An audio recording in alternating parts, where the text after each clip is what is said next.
بسم اللہ الرحمن الرحیم۔ السلام علیکم ورحمۃ اللہ وبرکاتہ۔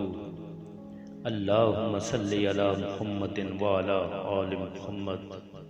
آپ کا بیٹا آج شام تک کا مہمان ہے، اس کا کوئی علاج نہیں۔ ڈاکٹر کے یہ الفاظ سن کر مولانا رو پڑے، اپنے بیٹے کو گھر لے آئے۔ گھر میں کھڑے اپنے بیٹے کی تیمارداری کر رہے تھے کہ دروازے پر دستک ہوئی۔ مولانا دروازے پر گئے، باہر ایک بوڑھے شخص کو کھڑے پایا۔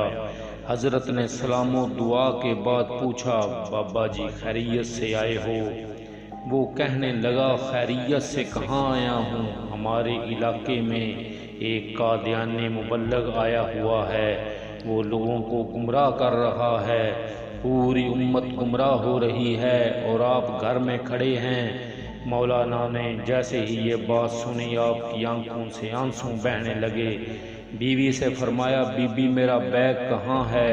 بیوی نے بیگ اٹھا کر دیا اور آپ بیگ ہاتھ میں پکڑے گھر سے روانہ ہونے لگے۔ بیوی نے دامن پکڑ لیا اور کہنے لگی، مولانا آخری لمحات میں اپنے نوجوان بیٹے کو اس حالت میں چھوڑ کر جا رہے ہو؟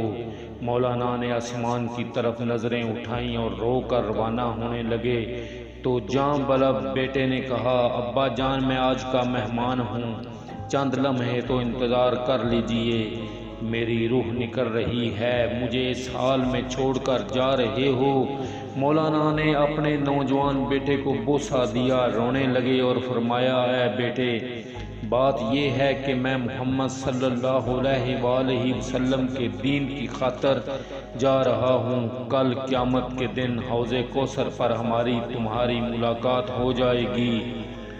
یہ فرمایا اور گھر سے روانہ ہو گئے۔ اڈے پر پہنچے، ابھی بس میں بیٹھے ہی تھے کہ چند لوگ دوڑے آئے اور کہنے لگے، مولانا آپ کا بیٹا فوت ہو چکا ہے، اس کا جنازہ پڑھاتے جائیں۔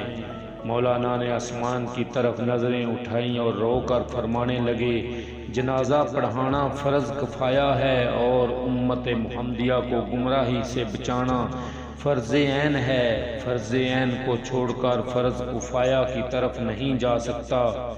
پھر وہاں سے روانہ ہو گئے، اس علاقے میں پہنچے، اللہ تعالیٰ نے کامیابی عطا کی، وہ قادیانی مبلغ بھاگ گیا۔ مولانا 3 دن کے بعد گھر واپس پہنچے، بیوی قدموں میں گر گئی اور رو کر کہنے لگی، مولانا جب آپ جا رہے تھے تو بیٹا آپ کی راہ تکتا رہا اور کہتا رہا، جب ابا جان واپس آئیں تو انہیں میرا سلام عرض کر دینا۔ مولانا نے جب یہ سنا تو فوراً اپنے بیٹے کی قبر پر گئے اور دعا مانگنے لگے، اے اللہ، ختم نبوت کے وسیلے سے میرے بیٹے کی قبر کو جنت کا باغ بنا دے۔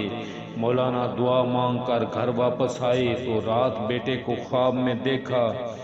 بیٹے نے اپنے ابا سے ملاقات کی اور کہا کہ محمد صلی اللہ علیہ وآلہ وسلم کے رب کی قسم، ختم نبوت کے وسیلہ سے اللہ تعالیٰ نے میری قبر کو جنت کا باغ بنا دیا ہے۔